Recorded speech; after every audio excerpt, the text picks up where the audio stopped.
Welcome. This is Steve Shadrack, founder of Support Raising Solutions. This podcast is part of a 15-week series launching your first 100 days after boot camp. Today's episode is hosted by our friend, Erin. Our guest today is Erin Bergen, who is with SIM. She is actually the distance learning facilitator. She's been involved with SIM since 2000. And personally, Erin, I believe you got fully funded in just about a year's time back in the day. Is that right? Yeah, that's right. Thanks for having me, Erin. We're glad you are here. I know that SIM is a dynamic organization that has about 4,000 global workers from 6 different continents and 70 different countries. I got to say, if you could just get one more continent in there, you'd be really overachieving. But we'll let you go with 6. So, but Erin, it's a joy to be friends with you and to partner with you in ministry. And I know that you facilitate boot camps, but also you do a lot with SIM. And this week's subject, so to speak, was just about staying connected. And we probably have a lot of people that are listening to this that have been raising support for not quite 2 months, probably some more, some less. They've come to this through an email that they got after the boot camp or having gone through foundations, or maybe they just read the Goddess, but they need to hear, I think, what you can bring to the conversation today about staying connected. And so, first of all, let me just kind of ask you a question. What's that process look like? Because there can be a disconnect. There can be a struggle when people are working really hard and they're wanting to obviously someday get fully funded, but unravel, what does that look like in your world, having dealt with so many hundreds and thousands of missionaries, and they're struggling with that very issue? I would say that one of the things that we encourage them first is to build that foundation in Christ, to have those prayer partners, to be spiritually healthy and filled up. I looked at a group, we just did a boot camp in January, and one of the things that we talked about was being prayerful before your meetings, in your meetings, after your meetings. And I said to them, because the bottom line is the Lord has called you into this ministry, right? And you're going to rely on Him to provide for you in all these different ways. But if you are not spiritually healthy, you have no business doing this. So for us, it really is about starting with prayer and with building that prayer and financial support team.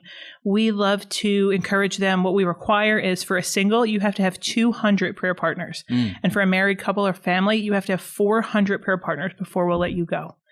And the really smart way to go about doing this, one of the families that I worked with, one of the awesome things that they did was they said, we're not even going to touch the support side of this. Not yet. We need to tackle all 400 prayer partners first. And for them, it was a really great way to introduce to some people that they hadn't been communicating with, what's next for us? What is the Lord calling us to? Where's my passion? And them saying, hey, this is what we're doing, and we want to know if you will partner with us in prayer. And they rode hard after that. So people probably are like, well, wouldn't you like some finances too? But they're like, oh, that'd be great at some point, but that's not our focus right now. Exactly. And so there were lots of people along the way that opened the door and said, well, aren't you going to need some funding in here? And they said, yeah, but we are focusing on, we need 400 prayer partners, and we believe that prayer is essential. And they did it. And what ended up happening was, as they shared and they got their 400 prayer partners, they raised their support in an amazing amount of time. They raised full support for a family of 5 going to a very high cost of living area in 9 months. Dude, that's amazing. That's great. That's great. Well, so they had a positive reaction. They were like, yeah, absolutely. We need to be spiritually healthy. We need to stay connected to God. We're just going to do that first. But you and I both know that sometimes people, they get dollar signs in their eyes. And it's probably from a good place. Meaning, they want to feed their kids. They want to be able to buy diapers. They want to be able to buy shoes. And they want to actually pay for the ministry that they're about to do. And yet it can seem like such an interruption to some to go, okay, let's slow your roll a little bit. Why don't you start with prayer? Why don't you spend some time seeking the Lord and getting that rhythm going? I can only imagine in the role that you serve in that you might have got some passive or maybe an active pushback on this whole stay connected, spiritually healthy stuff. What does that look like, and what do you tell those people, particularly when you're realizing that this is the issue that we need to dig in on here? Right. I mean, we have lots of people who come through, and you'll start to see it where it starts to become more negative in their attitude, or things aren't going the way that they expected them to go. or they just start to plateau, and I start to hear, well, I don't have enough contacts, or I'm not willing to step out of the things. I have to teach a Bible study. I have to do these things. That's great, but what is the Lord calling you to do? And are you praying about direction in your life? We have these folks, and even for us personally as veteran missionaries, there's different seasons in life where you feel like you ebb and you flow in your relationship with the Lord, and it shouldn't be that way. I think chasing after the Lord hard when you raise support, when you're coming into a ministry, and while you're in that ministry is critical. We had an experience a number of years ago where I think we were feeling pretty dry spiritually, and we started when you say we, I'm assuming your husband, your yes, family. I have a husband and 3 kids, and as we try to walk with our kids and expose them to missions and to show them what it means to be a follower of Christ, we have to not only take into account filling their spiritual needs, but we have to be filled as well, and spending time daily in the Word, listening to podcasts, being involved in our church, and everything takes time. But I realized that if I don't make that time, everybody has the time. The hours are there. Sure. How I fill them and what I fill them with, is it Facebook? Is it my email? Is it work stuff? Am I setting aside the time that I need to be in communion with the Lord to go to church and to be fulfilled and to be spiritually fed or not? Because what happens is when you stop doing those things and you stop valuing that, that's when you're in real trouble. That's when you're going to hit the wall. And we did. And we realized, okay, I'm in serious trouble here because I'm starting to feel burned out. I'm starting to feel negative about things in my ministry. I'm starting to feel like maybe this isn't what the Lord's called me to anymore. Well, how would I know? Have I been talking to him about it recently? Well, no, not really. Maybe I should do that. That's a good point. I think that for us to continue to stay connected with the Lord, both when we raise support, when we go through the process, and then even as veteran missionaries and well into retirement, it's critical. We have a retirement facility in Sebring, Florida, that when a lot of our field missionaries retire and come home, they love and enjoy living in community. And there's a facility in Florida where a lot of our retirees live now. And we say, these are the people that are our prayer warriors. These are the people that you want on every single one of your newsletters, because prayer is the thing that makes a difference. All of these things are God's resources. Money is money. It's there, but it's just one of his many resources. Prayer is the thing that connects people with God's work and how they're going to move and to fill you with that spirit. Good word. All right. So let's slow it down an even little bit more. I don't have to talk slow, but it's fun. I do. I talk too fast. As the people listening to this they're raising support and they're feeling the need. I gotta set up appointments. I gotta make my phone calls. Sometimes there is this sense of urgency to do those things, which is good. We kind of want that. We encourage that. Sure. But then they don't feel like there's time to pray. I mean, they might pray, but it's while they're washing their hair. It's while they're in traffic. And we want them to just kind of taste and see a deeper level of connection with the Lord. So you don't always have this opportunity. I know I don't always have this opportunity. But if someone were to just sit down with you and say, hey, Erin, what's a good rhythm for me? I know I need to get appointments. I know I have to do all this other stuff, but my spiritual health, I'm realizing I have got to grow up a little bit in this area. What would you suggest? So somebody's asking you to be very direct and like help them figure out a rhythm for all this. What are some initial thoughts that might come off the top of your head? Wow is probably the first thing that would come out of my mouth. And I would say, okay, what does your walk with Christ look like? What does your interaction look like? And I know you need to fill your week with appointments, but you also need to eat dinner. And there's a whole host of things in your week that have to be done. But if we're not intentional about carving out that time every day, and there's a lot of different ways, I think, to meet with the Lord. He'll meet us where we are. And sometimes that's in worship. Sometimes that's in Bible study. Sometimes that is in the car listening to a podcast. But I think being mindful of the fact that it's important, and that if I'm willing to set aside the other things that I think are my needs and spend the time with him, it'll always be a rich blessing. And sometimes it's 20 minutes and sometimes it's an hour. And I think it's easy to get down on yourself when you don't feel like you're this holy individual who's spending time every morning at the crack of dawn. Right. I think you need to find a time in the day that works for you. And for different people, that looks different. For some of our early risers who need that in the morning, I encourage you to get up and do that. For other people who are, that I got to put my kids in bed and do it in the evening kind of a mom, make sure that happens. And it's hard. Everything in life is going to choke out that time. Mhm. That's what the enemy wants, us to not be communicating with the Lord and to feel like we're on our own. And it's important. So, I mean, I would say the ideal is to spend time in the Word every day. Right. And to be looking at this. Personally, I like to work through a book. I came from a home church in Philadelphia, Calvary Chapel, and they work from Genesis to Revelation. And you start in the beginning and you work the whole way through. Our church in Charlotte is not that way. We do a series on a particular book right now. We finished one. I think we're in Jeremiah now. And it's great. And you build that continuity. And it's rather than just a verse here and a verse there. There's lots of different ways to go about doing it. But I think that people have to identify what style is most useful for them. Is it, the Bible, what do they call it? The Bible in a year, and you get like a psalm, a proverb, and a chunk of the Old and New Testament. For some people, that works great. I like what I hear you saying here. You're saying the point isn't the process. No. The point is what is drawing you closer to the Lord, where you are hearing Him. Exactly. Obviously, we need to talk to Him, but we need to hear Him.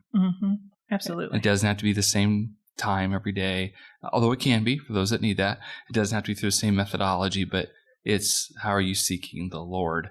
And really what I hear you underlining and bolding and italicizing and all that with it as well is make it happen. Right. I think you have to make it a priority. Yeah. It's easy to let everything else choke out that space. If it's important and you believe it and you're a Christ follower and this is, you want to be able to say that you're following the passion the Lord has given you, you have to be able to continually hear that, or that passion's going to fade over time. You have to be speaking with Him and listening and being soft to Him and to the things that He calls you to do. Good. Well, let's kind of segue a little bit. You had mentioned something just briefly. I haven't actually heard a story, but you told me that you had a kind of a story about someone named Ben and some hardships and stuff. So unpack that for us a little bit. What's going on with that in relation to staying connected? Well, Ben's actually my husband, and the one who experienced the hardship was me. Oh, really? Yeah. A couple of years ago, my husband transitioned from one ministry in SIM to another one abruptly and very uncomfortably. And it was something that we spent a lot of time just crying out to the Lord. We don't understand. We don't understand, Lord. Why are you allowing these things to happen? Why is it that we thought we were listening? We thought we were hearing you. And now it feels like the ministry opportunity in front of us is being ripped from our hands and everything is in transition. And everything, we're in the middle. We're in limbo. We're in no man's land. What are we supposed to do now? And through all of that, all He wanted us to do was wait and be obedient. And listen and to be soft to Him. And the easiest things to do in the world, right? Just sit back and wait. And it was excruciating. Yeah, because imagine. You're not in control. What He wanted me to be able to say was, okay, Lord, I give you this control in my life. I was single until I was 24. I met Ben when I was 24. And it was up until that point, I always thought, yeah, I'll get married. I'll have a bunch of kids and, it'll be crazy at my house. It'll be fantastic. I grew up in a big family with 7 kids. It was nuts all the time, and I love it. And that's just what I figured my life would be. And it didn't become that way, and it didn't become that way. And I watched friends and other people get married, and I had to get to the point where I was like, Lord, when you're ready to use me how you want, I have to be able to give that up. And if it means that I'll be single for the rest of my life, then that's what I'll be, because that's what you've called me to. And it was at that point that He introduced me to my husband, because He was saying, I'm not giving this to you until you're willing to give it to me first. Wow. And so when we walk through this hardship with our ministry changing and with there being such division in our lives between different things, it was hard between the two of us. It was hard for our family. It was hard for work. And the Lord was like, nope, just wait. I have something better for you. I'm building your character, and I'm putting you on a different path. I'm changing your direction for your good and my glory. And it was earth-shattering changing. It's how I ended up becoming an SRS facilitator, because 3 years before that, the Lord so radically changed our ministries. That's beautiful. Yeah, I hear within that as well, just that you changed your expectations of seeking, okay, God, what's your expectations? Instead of what you had kind of counted on and just thought to be true. And I can only imagine that's probably true of most people that are listening to this discussion that we're having, because there is that element of, Jesus is your Savior and Lord, and you need Him, but He's so much more than fire insurance. He's so much more than just a great idea to have a career serving Him, but He continues to change us. He continues to cause us to seek His will first, and sometimes we discover His will wasn't what we were planning on, and exactly. Are we listening? I step back and I look at what's almost 20 years of ministry with SIM, And when he put me on this path, I had no idea what that would look like. And I can step back now and look and say, this stepping stone and this stepping stone were all along the path and all for a reason and all for his good and for his edification and for the building in my life. But at the time, I had no idea. And that's actually kind of the best thing. I have to be able to say, you're God and I'm not. And I got to be okay with that. And for somebody Right. like me who likes to plan and have a little bit more control and be prepared for what I figure is going to happen. Sure. No, I mean, he loves to rock my world on a regular basis and laugh and be like, yeah, you think you have a clue. No, you don't. And that's part of the blessing too, as his child, that I can someday, I pray that I will learn to relax more and trust in the fact that he has my best interest Absolutely. at heart and that I don't have to worry about these things. He didn't give me a spirit of fear. And I have to just say, okay, I have to walk this. I have to be faithful and obedient. And some stuff's going to be great. Some stuff's going to be hard. And I'm never going to understand why on this side of eternity. But I have to be able to walk this because that's what he's called me to. Yeah. Otherwise, I'm missing out on a tremendous amount of blessings and being able to help others. And my heart is to be able to help others. He's given me so many different callings with our family, with our work with SIM, with ministries overseas. And I think, Lord, what is it? What are the gifts and the skills that you want me to use? Right. And the bottom line is he just wants me to love him more deeply. He just wants me to help others to say, look, be dependent. That's what you need to be and trust.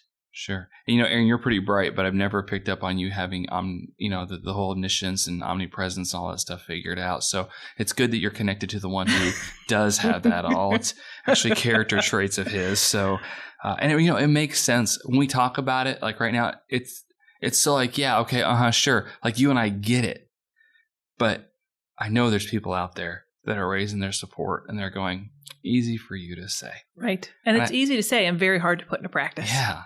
Yeah. So I guess a final, I'd like for you to kind of have the final thought, so to speak, in all this. If you would imagine a person who's maybe they're not part of a larger organization, but they are being faithful. They know God's called them to do something significant to build his kingdom, whether it's, domestically or on campus or international or whatever else, but they know they're being moved in a direction that's really uncomfortable and they've been faithful and yet they're dealing with some discouragement and they might even be feeling disconnected right now. What kind of reset button would you encourage them to push? What are some practical steps that they might be able to take to go, I need to back off this support raising thing just a tiny little bit and do some soul care here. Spend some time with Jesus and make sure I'm really connected to the Lord. What sort of advice would you give them? Just exactly that. I think that there's something to be said for taking a retreat and to going and spending the time and meeting with the Lord and saying, I'm going to dig back into the scriptures. I'm going to look at the biblical basis for support raising. And I want to really examine what are the passions that I have. And I want other people to come around me and pray. And I would say you need people around you who are praying for you, that core group of believers who can say, tell us the truth, the good, the bad, the ugly. Where are you struggling? What's going on in your life? Be real with us and don't be afraid. You need 5 or 6 people that can be those people for you, that person in your corner. And obviously we've got the Lord in our hearts and around us and in our corner, every corner. Yeah. But I think it's important, especially as you feel that you're struggling and that it's hard and that you're discouraged, you have to step back and be refreshed. And that looks differently for different people. Yeah. But I still think that you have to find that thing where you can be like, okay, I can breathe. Lord, help me to understand what is it that you're calling me to? And why are you calling me to this? And that might not be an easy answer or any answer at all. But if you understand that he's calling, and if that's your core belief, that when you get those no's in support raising, and when you understand there is a biblical basis to support raising, when people say no, it doesn't shake that core. It doesn't shake that foundation. Right. Because what you have to understand is we're going to them and we're saying, would you prayerfully consider joining our prayer and financial support team? And honestly, if they do that and they come back to you and they say no, you can't take that personally. That's between them and the Lord. Yep. And if they gave to you when he told them not to, that's where you really should be very concerned. Sure. Yeah. So I think that to have a spiritual retreat on a regular basis, so you don't get to that dry part, and if that is a retreat annually where you just get to unwind and step back and be like, wow, it's been a hard year or it's been a hard 6 months. I really need to figure out how am I going to tackle this differently. I like coaches and accountability partners, close friends and family that you can be transparent with. I think all that's really important. It's a huge puzzle. It's a huge piece that we have to try to manage and juggle. And I don't know, there's no one answer that's perfect for everybody. But I am hearing you say that the best self-care you can do is connect with your Creator. Absolutely. make it happen. Very Absolutely. cool. Well, Erin, it is my joy to be able to interact regularly with you and Herschel and Doug Christensen. Your SIM team is fantastic, and I love you guys. And thank you for taking the time today to come sit down and talk this over with me, and appreciate you and the work you're doing for the kingdom. Thanks so much. Yep. God bless. Thanks for joining us. We encourage you to listen and subscribe to the SRS podcast that answers questions and dives into topics relevant to ministry partner development. For more resources, browse our website, supportraisingsolutions.org.